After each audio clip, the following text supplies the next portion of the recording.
തിരുവനന്തപുരം പോങ്ങുമൂട് സ്വദേശിയായ retired SI G പ്രസന്നനെയാണ് ഇന്ന് കയ്യൊപ്പിൽ നമ്മൾ പരിചയപ്പെടുന്നത്. ഒരു പച്ചക്കറി കടയിലോ പഴക്കടയിലോ ചെന്നാൽ എന്തൊക്കെ കിട്ടുമോ അതെല്ലാം തന്റെ കൊച്ചു ടെറസിൽ നട്ട് പൊന്നു വിളയിച്ചിരിക്കുകയാണ് ഈ പോലീസുകാരൻ. പ്രസന്നന്റെ ടെറസിൽ 100 കണക്കിന് വിളകളാണ് പാകമായി നിൽക്കുന്നത്. ഇവയ്ക്ക് പുറമെ 100 കിലോയുള്ള കാച്ചിൽ പ്രദർശനത്തിന് വെക്കാൻ ഒരുങ്ങുകയാണ് പ്രസന്നൻ.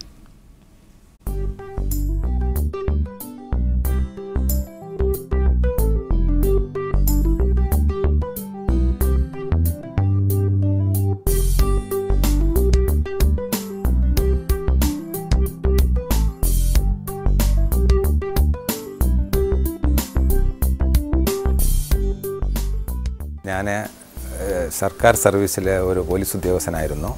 റിട്ടയർ ചെയ്തിട്ട് 9 വർഷമായി. കഴിഞ്ഞ 6 വർഷം കൊണ്ട് കൃഷി ചെയ്യുകയാണ്. കൃഷി ചെയ്യാൻ താല്പര്യം, ജൈവ പച്ചക്കറിയോടുള്ള താല്പര്യം കൊണ്ടാണ് ഞാൻ ഈ കൃഷിയിലോട്ട് ഇറങ്ങി വന്നത്. ആദ്യം കാലങ്ങളിൽ കുറേശ്ശെയൊക്കെ കൃഷി ഉണ്ടായിരുന്നു. അതിനുശേഷം 2015 ആത്മാ സ്കൂള്, അഗ്രികൾച്ചർ ഡിപ്പാർട്ട്മെൻറ്റിൻ്റെ ഒരു ആത്മാ സ്കൂള് നമ്മളെ ഉള്ളൂർ രവീന്ദ്രൻ മാഷക്ക് അലോട്ട് ചെയ്തു. അപ്പോൾ അദ്ദേഹം ക്ലാസ് ആരംഭിച്ചു. ആ ക്ലാസ്സിൽ ഞാൻ പരിശീലനം തേടി. അതിനെ തുടർന്ന് വീണ്ടും 1-2 പരിശീലനങ്ങളൊക്കെ ഉണ്ടായി. അപ്പോൾ കൃഷി ചെയ്യാൻ വേണ്ടിയുള്ള താല്പര്യം കൂടി. എങ്ങനെ കൃഷി ചെയ്യണമെന്നും അതെങ്ങനെ പരിപാലിക്കണമെന്നും വളർത്തണമെന്നും ഉള്ള അറിവ് കിട്ടി. അതിനുശേഷം ഞാൻ വീട്ടാവശ്യക്കുള്ള സാധനങ്ങൾ സ്വന്തമായി തന്നെ ഉണ്ടാക്കുന്നു. നടുതൽ വസ്തുക്കൾ അങ്ങനെ ആ രീതിക്ക് അതുണ്ടാക്കുന്നു. അതും നടന്നുണ്ട്. അപ്പോൾ കിഴങ്ങ് വർഗ്ഗങ്ങളും പച്ചക്കറികളും പഴങ്ങളും സ്വന്തമായിട്ട് തന്നെ ഞാൻ ഉണ്ടാക്കുകയാണ്.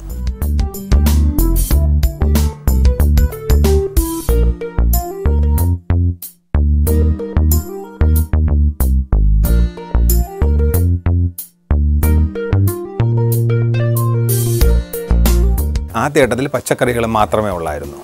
അത് കഴിഞ്ഞ് പിന്നീട് ചേന, ചേമ്പ്, കാച്ചിൽ, കുമ്പളം എന്ന് വേണ്ട മിക്ക ഐറ്റങ്ങളും നമുക്ക് വേണ്ട ഒരുമാതിരിയുള്ള ഐറ്റങ്ങൾ എൻ്റെ കസ്റ്റഡിയിൽ ഇവിടെ ഉണ്ട്.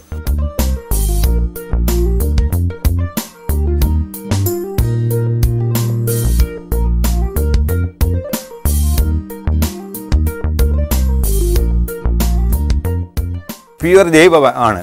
ജൈവവളത്തിൽ പറയുന്നത് ഞങ്ങൾക്ക് ആദ്യം ഞാൻ ഈ പച്ചക്കറികളെല്ലാം ഗ്രോ ബാഗിലാണ് ചെയ്യുന്നത്. അപ്പം ഗ്രോ ബാഗ് എങ്ങനെ ഉണ്ടാക്കുന്നു, അതിന് ഈ എണ്ണ എങ്ങനെ മണ്ണ് നിറയ്ക്കുന്നു, ഇതെല്ലാം എൻ്റെ കൃഷി പരിശീലന ക്ലാസ്സിൽ നിന്ന് ശ്രദ്ധിച്ചതാണ്. അതിനെ ഫോളോ ചെയ്ത് പോകുന്നു. പിന്നെ നമ്മൾ അടിവളമായിട്ട് ചെയ്യുന്നതെന്ന് പറഞ്ഞാൽ വേപ്പും പിണ്ണാക്കും എല്ലുപൊടിയും കൂട്ടിക്കലർത്തി ഇടുന്നുണ്ട്. അത് കഴിഞ്ഞ് പിന്നെ ഒരു 2-3 ഇല വരുമ്പോഴത്തേക്ക് ഈ കടലപ്പിണ്ണാക്കും ചാണകവും കൂടെ കലക്കി കഞ്ഞിവെള്ളത്തിൽ 2-3 ദിവസം വെച്ചേക്കും. അതിനെ ഇട്ട് കൊടുക്കും.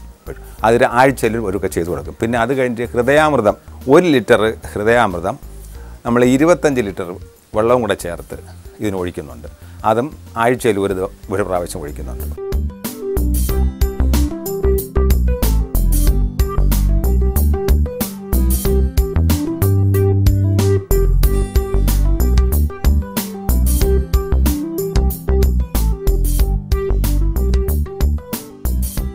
ടെറസ് കൃഷി ചെയ്യുമ്പോൾ മുകളിൽ മാത്രം കൊണ്ട് വയ്ക്കരുത്.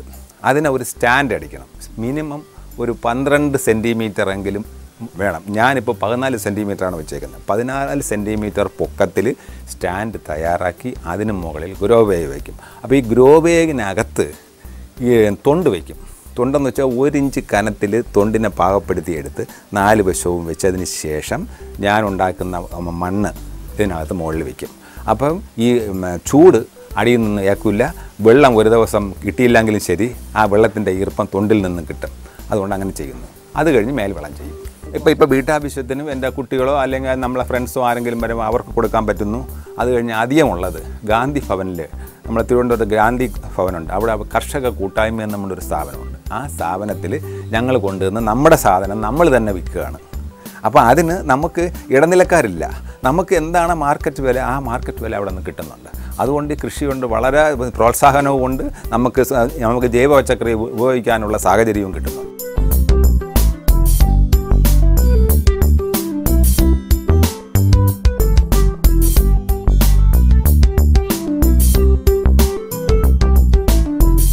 ഈ വർഷം എനിക്കൊരു കാച്ചിലിൻ്റെ പ്രത്യേകതയുണ്ട്. അത് ആഫ്രിക്കൻ കാച്ചിലാണ്. എൻ്റെ മാഷ് തന്നതാണ്. അത് ഒരു വിത്ത് തന്നു. ആ വിത്ത് കൊണ്ട് നട്ടു. അതിനടുത്ത് ഞാനൊരു മുക്കിഴങ്ങ് കൊണ്ട് നട്ടു. അപ്പോൾ മുക്കിഴങ്ങ് എടുത്തതിന് ശേഷം ഈ കാച്ചിൽ എടുക്കാൻ സമയത്ത് വലിയൊരു ഭീമമായ ഒരു കാണുന്നുണ്ട്. അങ്ങനെ അത് തോണ്ടി വെച്ചിരിക്കുകയാണ്.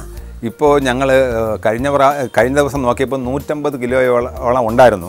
പക്ഷേ അതിൻ്റെ എൻഡ് കണ്ടില്ലായിരുന്നു ഇന്ന് ഞാൻ മുഴുക്ക തോണ്ടിയപ്പോൾ എൻ്റെ അഭിപ്രായത്തിൽ ഒരു 200 കിലോയിൽ കൂടുതൽ ഉണ്ടാവാൻ സാധ്യതയുണ്ട്. ടെറസ് കൃഷിയിലേക്ക് കൊണ്ടുവരാൻ ആദ്യം നമ്മൾ ഈ ടെറസ് ഒന്ന് ക്ലീൻ ചെയ്തിട്ട് അതിൽ ഈ ഡോക്ടർ ഫിക്സറ്റോ എന്തെങ്കിലും അങ്ങനെ ഉള്ളത് ഒന്ന് അടിക്കണം.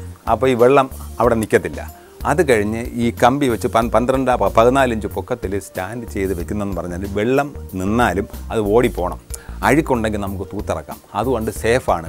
ഏലമുണ്ട് എനിക്ക്. ഏലം ഒരു വെറൈറ്റി ഇനമാണ്. അത് കഴിഞ്ഞ് അമ്പഴങ്ങ, മാതളം മോളി വെച്ചിട്ടുണ്ട്. മുളക് തന്നെ ഒരു 4-5 ഐറ്റം മുളകുണ്ട്. വെണ്ടയും 2-3 ഐറ്റം ഉണ്ട്. ചീര 6-7 ഐറ്റം ഉണ്ട്. പിന്നെ തക്കാളി 6-7 ഐറ്റം ഉണ്ട്. ഇത് നമുക്ക് ജോലിയും ഒരു പ്രോത്സാഹനവുമാണ്. നമുക്ക് ഭക്ഷണം കഴിക്കാം, ഒരു സന്തോഷമാണ്, ഒരു പ്രോത്സാഹനം കൂടെയാണ്. അത് കണക്ക് തന്നെ അതുകൊണ്ട് നെൽകൃഷി ചെയ്യുന്നുണ്ട്. ഞാൻ നെൽകൃഷി കഴിഞ്ഞ പ്രാവശ്യം പ്രത്യാശയാണ് ചെയ്തത്.